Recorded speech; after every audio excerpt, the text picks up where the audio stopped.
Today, we're looking at the Dome 6 from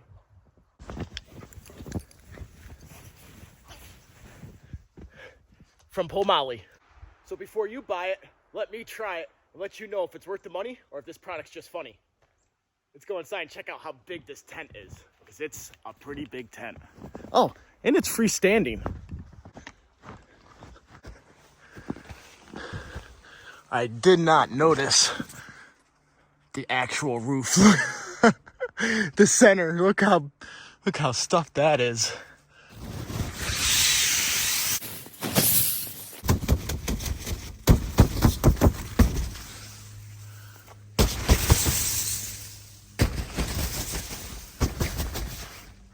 Clean. This tent is tight. Once you get it up, it is a tight pitch. Just like popcorners, it's tight, tight, tight.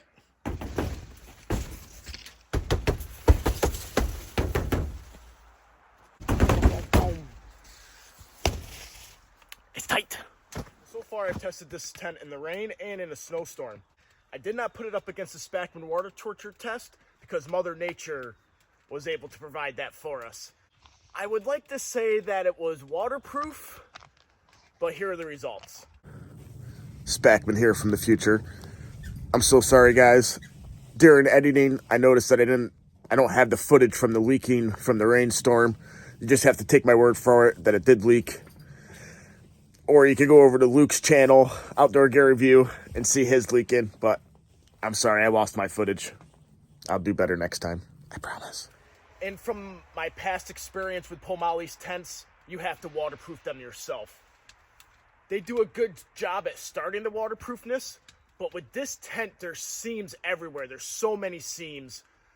Of course, there's going to be some quality control issues where one of them's going to leak, maybe two of them, or in my case, like 4 or 5.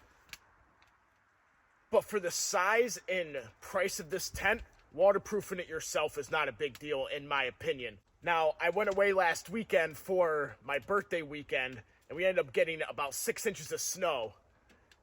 And when I came home, I was expecting to see this tent flattened on the ground, but I didn't. It stayed up, and here's the results of that.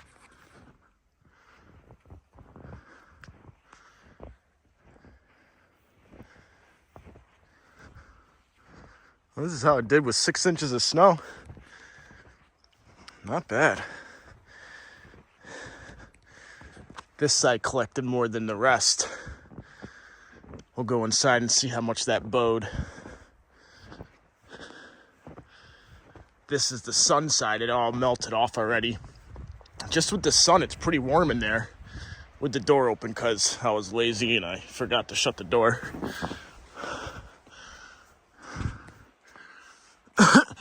There's that wall I was talking about. There is a pretty good bend in it, but it's holding. Well, that's outside.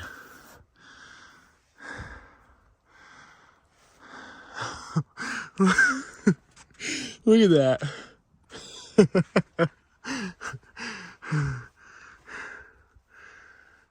Let's push that off. So now I want to go over some of my pros and cons of this tent before I let you know whether it's worth the money or if it's just funny. So let's start with some cons, shall we?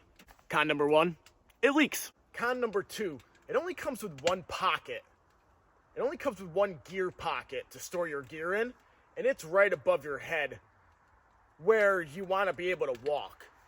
I'm 5'6". Can you see my head? I am only 5'6", and the only gear pocket is directly in the middle of this tent. You put any weight up there, let's just say your cell phone, and you're bumping into it.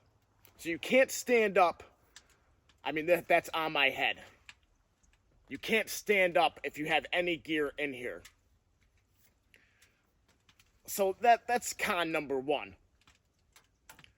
I think it's also a pro, though, because it has this gear pocket right in the middle where all the heat is collecting. I put storage bags up here that got wet, and then they dried out really nice and easy with the heat from the stove. But again, if you put anything in here, you cannot stand up.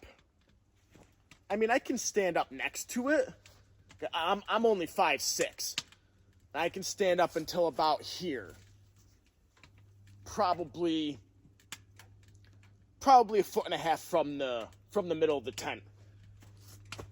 I kind of wish there were gear pockets on the sides with the vents, but then again, those sides leak, so your gear would get wet. I have not had any issues with the peak, with the center of the roof leaking.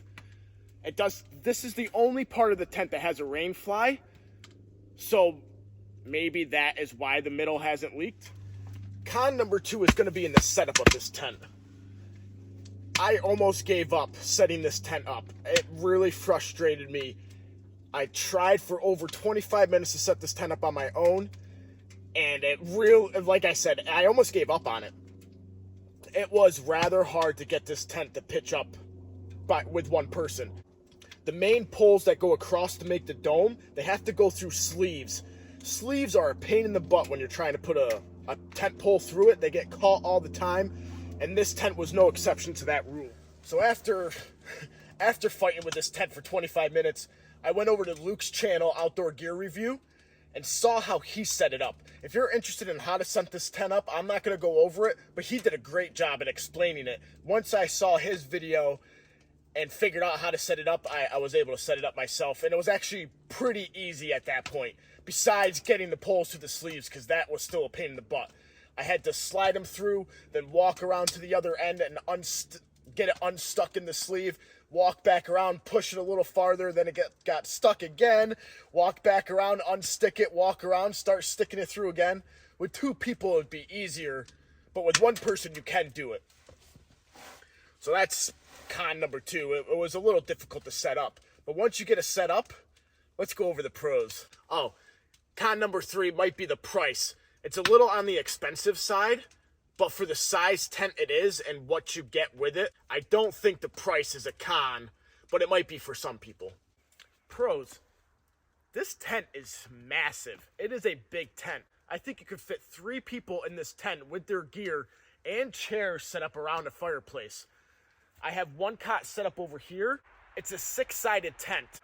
It has 3 doors. You're looking through one of them, and then it has 1 over here and 1 over here. I think you can set up cots on the walls that have the vents, 3 cots with the stove in the middle, and then 3 chairs set up right here, right around your fireplace. Each person has their own vented door windows. Each of the adjacent sides to the doors have these window vents,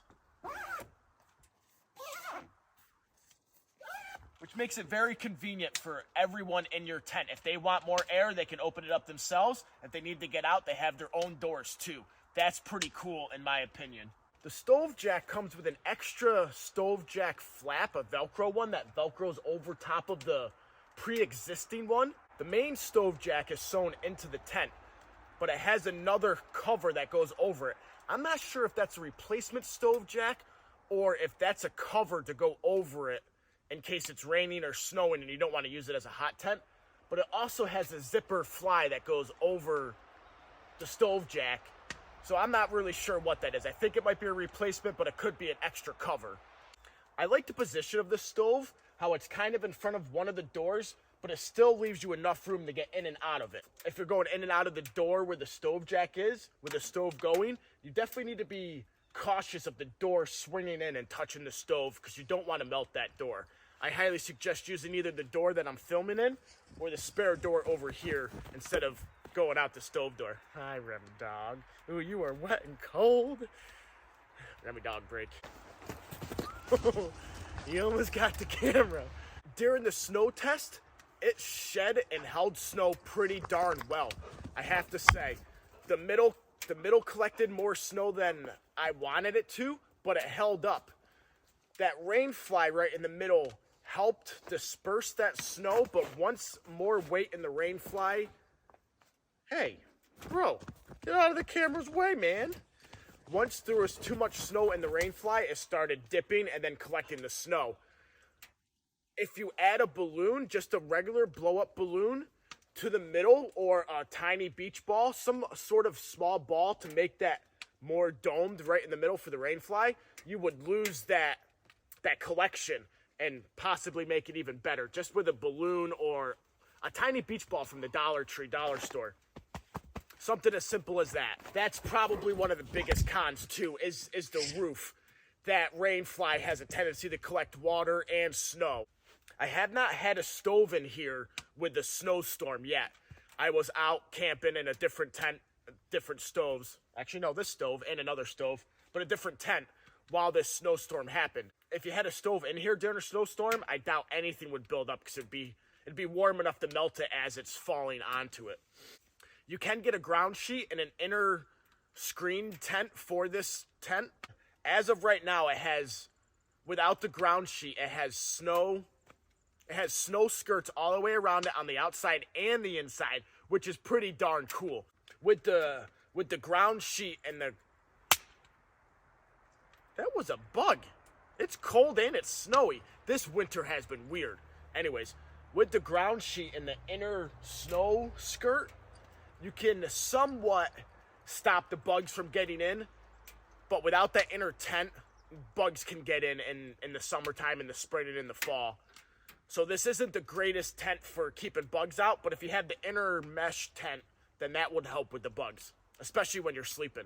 Let me know what your thoughts are of this product. It comes in two different sizes. They got the Dome 4 and the Dome 6, and then each one of those have a Pro version, which are meant, it has more windows all the way around it, which are meant more for 4 seasons, where this one's more of a winter tent or a spring and fall tent. During the summertime, I have a feeling it's going to get too hot without all the windows. I didn't have much of a condensation issue in this tent when I did stay in it, but I would imagine since it's a single wall tent, you would have a condensation issue, which is very common in any sill nylon tent like this, or ripstop tent that's only one wall. So if you end up getting the Dome 6 from Pomoly, I think you'd be happy with it. So Pomoly, take my money.